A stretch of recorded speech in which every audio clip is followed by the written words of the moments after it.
Hello viewers, আজকে দেখাবো soybean কীভাবে রান্না করতে হয়। তো প্রথমে আমি এগুলোকে ভেজে রেখেছিলাম গরম পানি দিয়ে। এরপর আমি প্রয়োজনীয় মশলাগুলো কেটে নিলাম, পেঁয়াজ কুচি এবং আদা রসুন পেস্ট। যেহেতু এটার টেস্ট মোটামুটি গরুর মাংসের মতোই, তো সে অনুযায়ী রান্না করতে হয়। এরপর আমি এগুলোকে গরম পানি থেকে চিপে চিপে তুলে নিচ্ছি, যেন ভিতরে কোনো পানি না থাকে।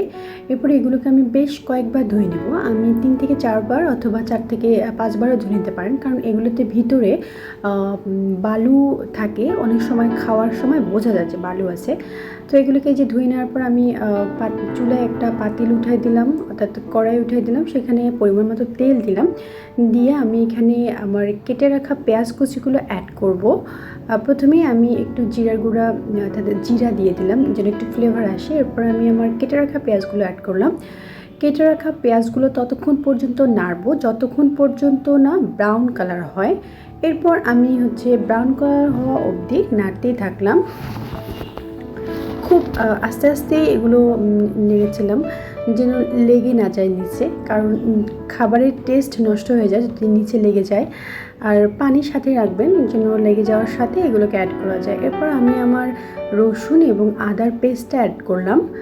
অ্যাড করে এগুলোকে সুন্দরভাবে নাড়লাম।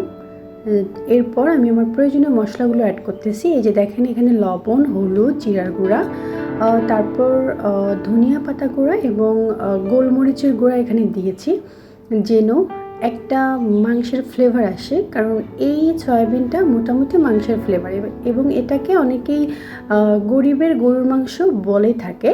তো আপনারাও বাসায় ট্রাই করবেন, ভালো লাগবে। তো আমি এই যে মশলাগুলো সুন্দরভাবে কষাই নিচ্ছি। এর মাঝে কষানো হয়ে গেলে আমি আমার ধুয়ে রাখা এবং পানি ঝরিয়ে রাখা সয়াবিনগুলো অ্যাড করব এবং সেগুলো সুন্দর করে কষিয়ে নিচ্ছি, যেন নিচে না লেগে যায়।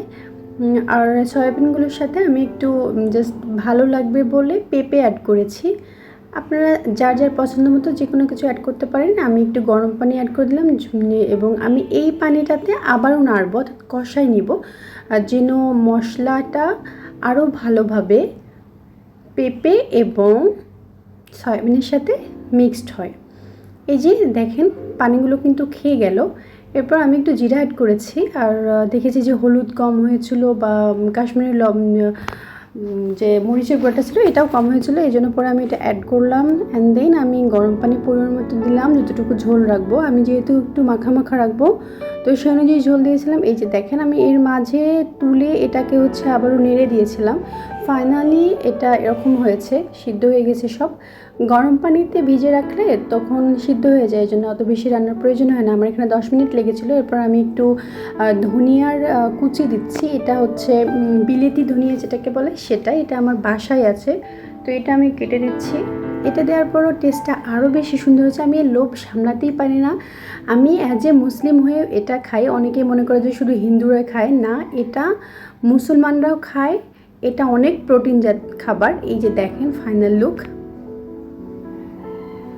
মাশাআল্লাহ।